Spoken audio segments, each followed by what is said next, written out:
Welcome to Two Mics. My name is Kelvin Moretti. Today I'm joined in by Mark Jasper. We're going to be discussing this issue of sudden fathers or oops babies or whatever you're going to call them. I don't care. But anyway, we hope to have value to your life today. What? What am I saying? We hope to have earn the value of your time. Thank you so much for joining me.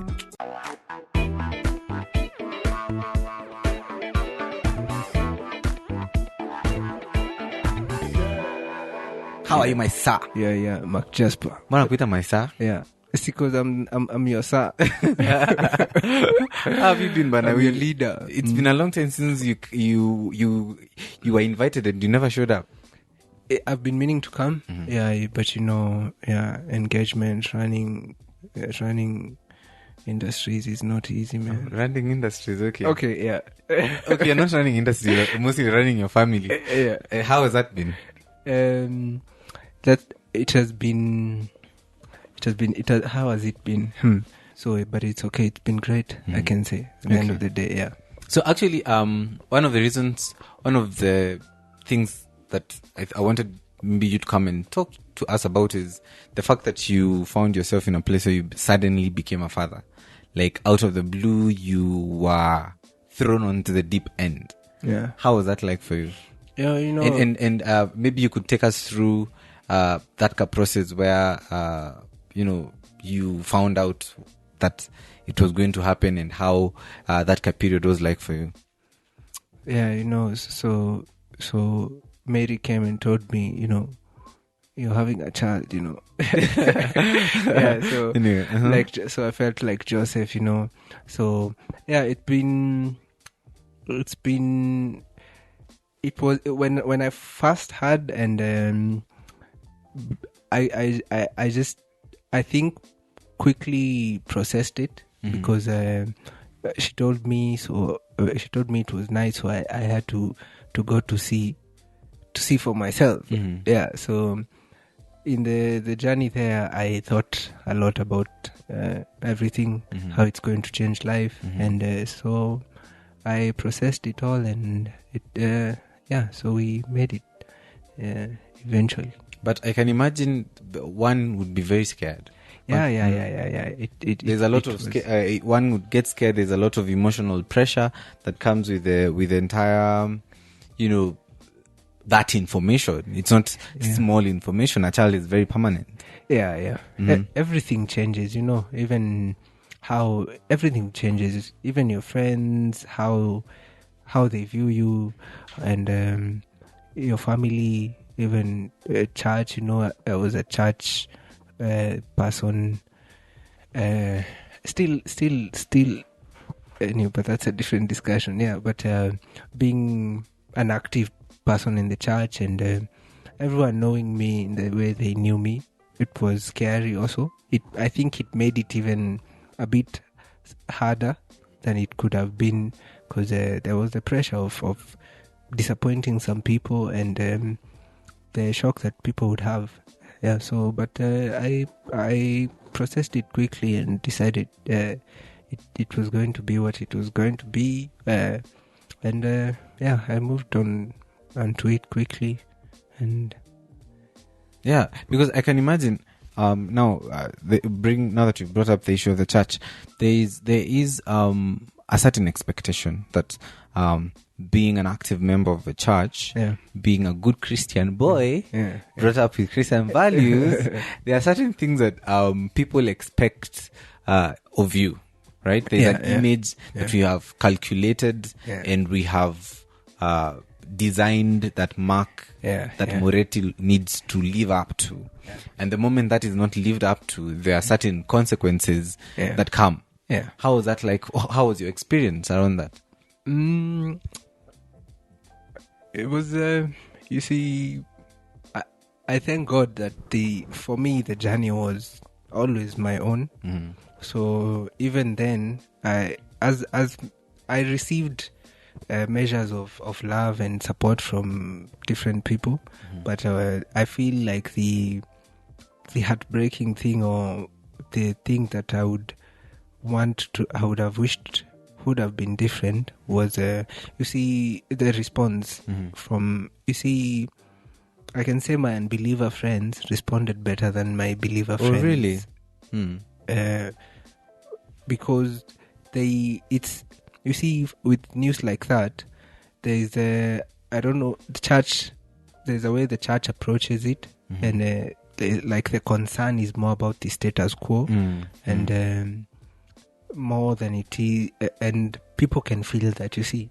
So initially I was okay. I was telling you I'll just go confess, these things happen, and actually I wasn't beating myself up, because I knew myself and I knew the effort I had put into not be in that position previously, but I was in that position. So I took it, and but now when the status quo is more important, when it's more important how well you're keeping up with what is the expectation, with the expectation, then I feel that can be quite discouraging. So but I can't blame people or have a grudge against people for their reaction.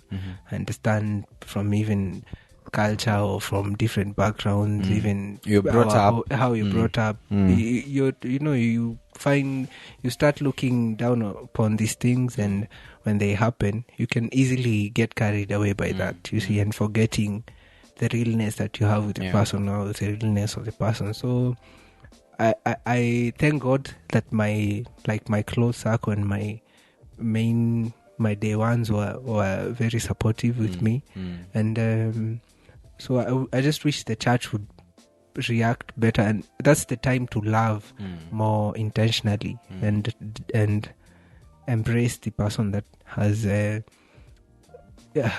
in that position. You see, so the most discouraging thing was that they made it about the church, and of course some people, even family, but it made it about the issue, you see, not so much about the fact that now you have like immediate emotional and physical needs that you wish maybe people would have come in a bit more intentionally. How has life sorry I felt the concern was more on me doing these things and getting back to what is expected, or how that is processed, against there's a child coming and you need all the psychological emotional support, and you're it's a good thing. You see, it's a good thing. The scene aspect of it is, I knew it, and I confronted it. I confronted it. I made my peace with God. My relationship with God was okay, and I that wasn't my concern at the time. My concern became the kid, but we'll move. Definitely. So now that you've said, now that you're talking about moving, how has life changed since you that happened and now the child came? I can imagine there has been a big shift. I remember ulikuwa Gucci boy. Mazee, ballers. So then you could, afford a luxury here. You could afford to do something. You could afford to, but kids change everything. Everything, literally, finance, psychology, emotional, and everything. But financially, they changed that. They really changed that. Keep changing it. And kids are. When I told my sister that I'm having a kid, the first thing she told me was, "Kids are expensive." That's the first statement. Like kids are going to be expensive. The words, but when she told me that, and my sister is blunt honesty, I knew kids are expensive. But I didn't know until I had a kid. I knew how expensive they are, and they keep getting expensive. But it's an expense that that's very fulfilling, and I enjoy. I when I buy diapers and I'm carrying it, I feel nice. So it changes everything. But as much as it's a beautiful expense. Yeah. I don't know if that's a thing. There's such thing as a beautiful expense. So because I'm saying this because one of my colleagues, a very good friend of mine, recently got a child, and actually on the day before Easter. Easter Friday, Good Friday at Easter Friday. Before Good Friday, our technical director and him came to were chatting at my desk, and he's saying, "You see, now that you have a child, your perspectives of how you spend money are very different from Kelvin's. Me, definitely, they're very very different. Like." Your values for why you're working for money, your values for even the decisions that you're making are completely different. It changes everything. And I think why the deadbeat dad situation, I think it happens because of it's such a huge change that if you, it doesn't just, I understand how it happens because it's such a huge change and there's a chance to flee. People find it easier for guys. So there is a lot that comes with it, and it comes all at once. So it can be, if you don't accept and process it quickly and just be hopeful. It can be very scary because it even takes away your youth. You see, you're no longer a child. I'm no longer a youth. Like when they ask how many guys were in this room, you say two guys and one an elder. So, and I think actually that's why unapatanga many of these positions, like government positions, they might not trust you very much if you come with your singleness. At ECG with your master's and your PhD, but you're not married.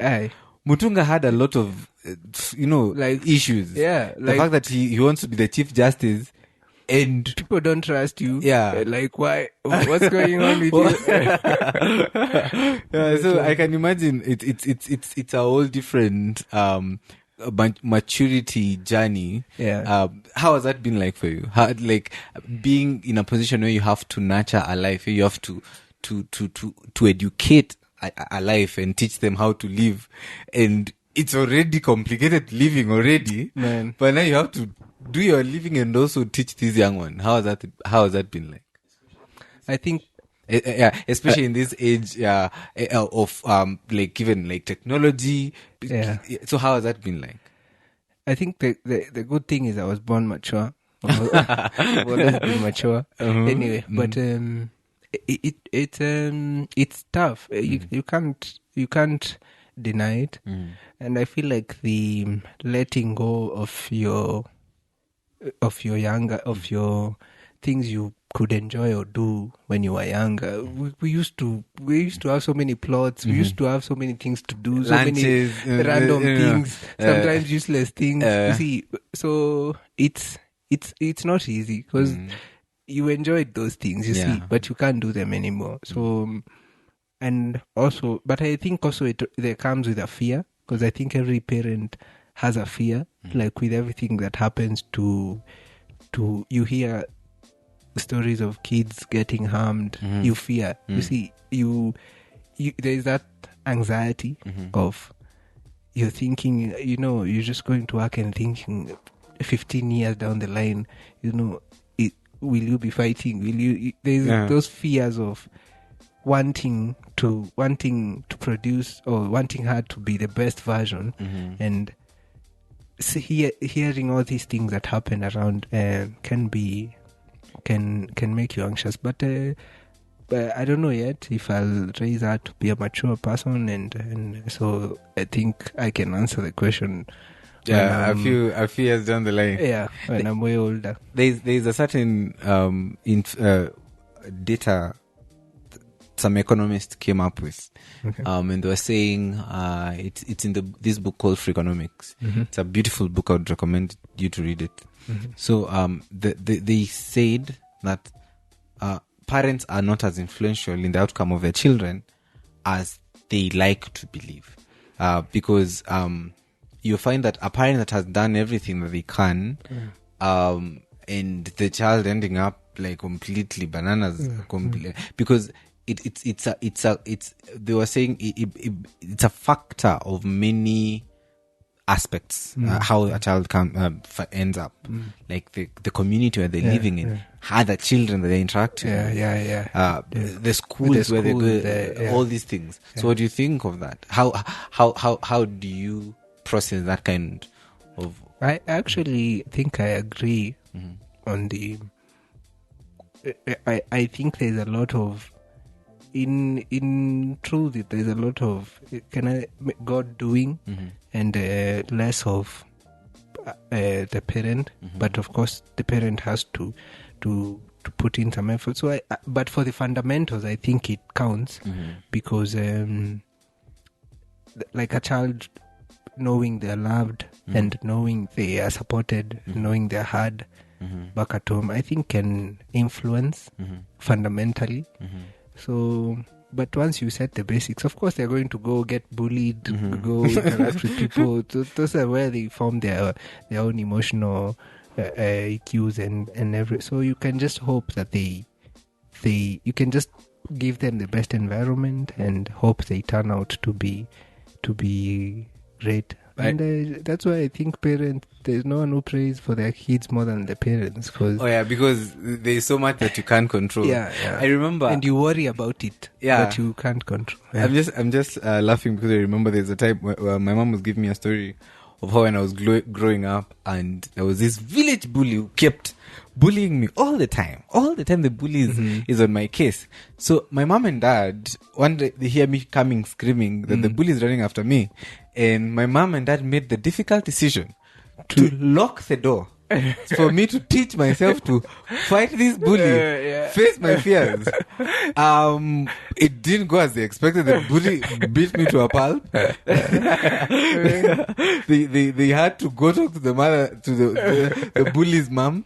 Okay, first of all, I was very disappointed in myself. I thought you were wishing the bully's parents are bullies also. Putting your children out there so that they are able to toughen up and have a realistic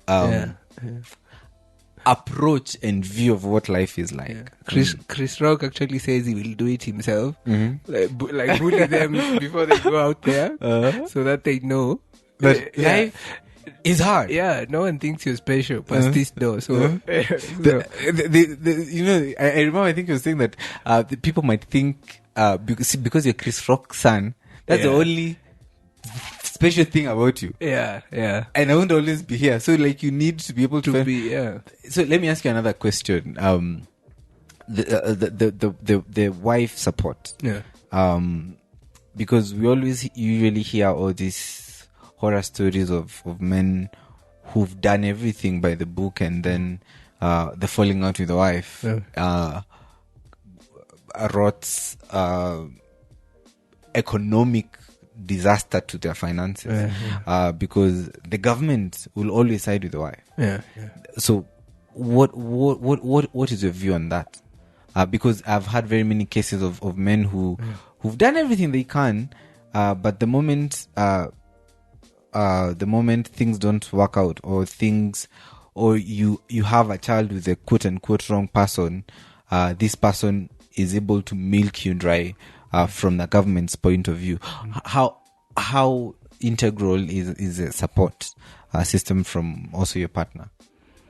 Well, my partner is awesome in even how we've handled the whole thing from the start. But I would say that issue is multifaceted, using Moretti lingo. So it's because there's the aspect where patriarchy. There's the aspect where men refuse to extend or to maybe to change with the times, or so you don't help. You believe your work is only providing, and then maybe the other person is providing. And then they're taking care of the child and all this, and then sometimes also you can be a great dad, but fail as not fail, but not be the best spouse. And that's okay. That should be okay. And the kids' interest should. I feel like parents should be mature enough to have that understanding that relationships can fail, but looking out for the best interest of the kid and agreeing and being mature about it. So could be that also, and could be there are very many factors that go on in a marriage setup or a setup where so you can. I think if you're well intentioned, you shouldn't come to a point where you can't agree an amicably. A solution, a workaround. But maisha ni ngumu, you never know. You see, what you're saying is very true, Mark, because one of the things I appreciate the most about my mom's and my dad's marriage, my parents' marriage, is the fact that not once did they allow us to see them fight. We grew up around very good stability. Definitely, they are a couple. Definitely, they had their marital issues. But I felt like their approach of parenting was one of making sure that they do not scar our mind. They do not distort the image of what a good marriage should look like. What the upbringing of the children was to be upheld with utmost stability and emotional emotional stability, if I may say that. So that I really, really appreciate, honestly, having that stability and having parents who are going to look for other ways of dealing with their issues outside, away from you guys. Because I compare with some of our friends where we used to hear horror stories of the parents having scuffles. That never happened in our family. And I think that, created a good image of what a family should look like. I agree. Yeah. So another question I would ask is, do you get tired? Yeah, like, definitely. You just want to quit, you want to go on a trip. Yeah, that one I'm sure every parent, even my partner, sometimes she just wishes she could run, you see? Like sometimes you can find her running away from the kid because you get tired all the time. You get tired, you not tired as in I'm okay not seeing this person for the rest of my life, but you get tired enough to need breaks. That's why you appreciate the people who help you out, or even being able to go somewhere and someone is holding the kid or all those things. So parenthood is tiring. So how do you deal with that? I just rest, sleep, and wake up. Wow.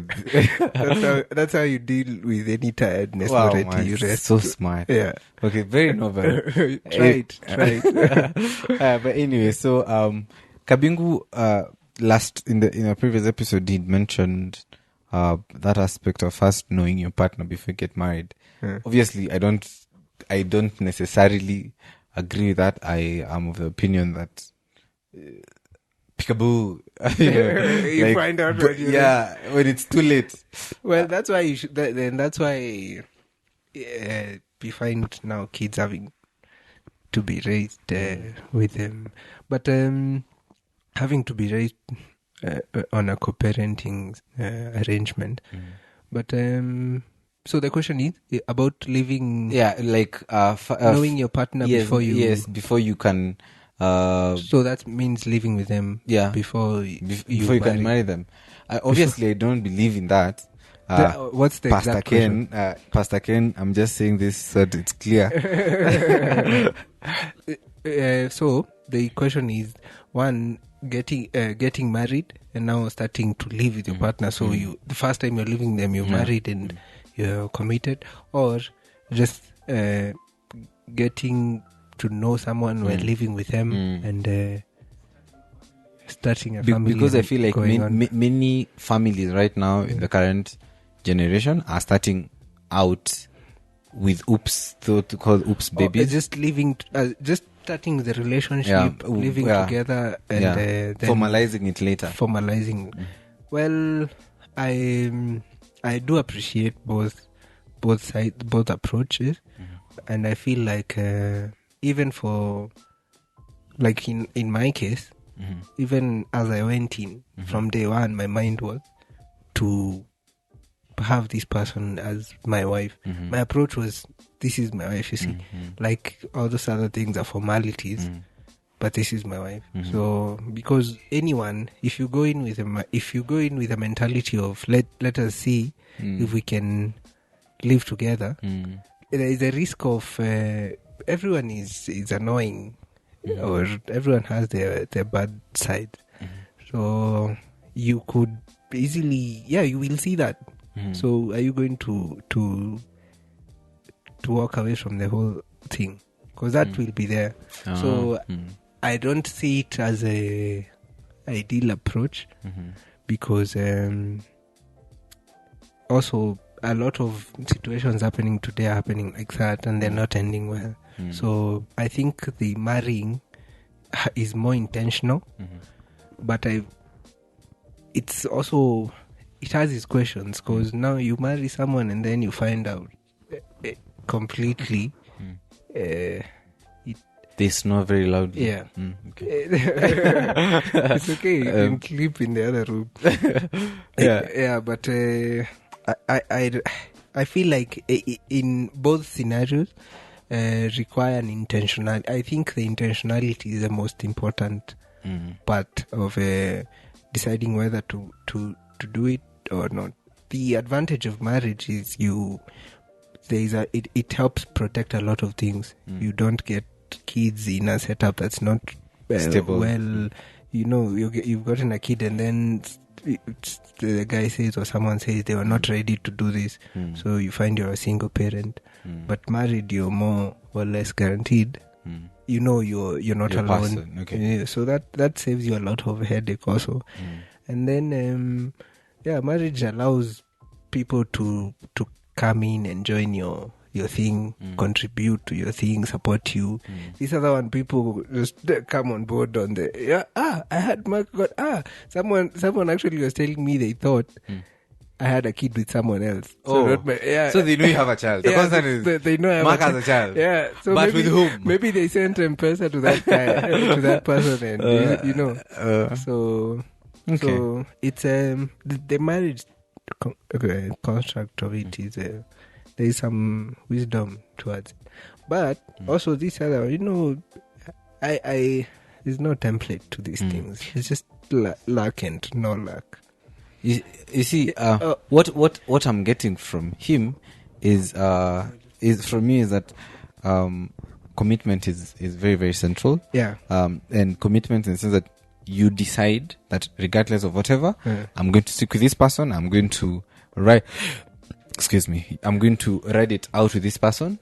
It might not be easy. It will not be easy, but deciding and continuously choosing the person over and over, and choosing your family over all the distractions and the beautiful, colorful things on the side. Anyway, thank you so much for coming, Mark. It was really fun getting to talk to you. Yeah. We have gotten the much wisdom that we have been able to get. By the way, we had recorded for like 40 minutes. Man. And then we realized it was not recording. We had to start over. But thank you for the patience of redoing it. Yeah. And we hope our audience is going to get a lot of value from this. Yeah, I hope so too. Hope to be back to discuss more things in the future, and subscribe. You click on this channel. There's a link below. Subscribe. Don't forget to share. We have to do the hard work of sharing, so it's fine. But follow us on Twitter. We are on Twitter, official Two Mics, and our Facebook page Two Mics. We'll really appreciate you be sending our links there. Thank you for coming. Thank you for listening in. See you next time. Bye.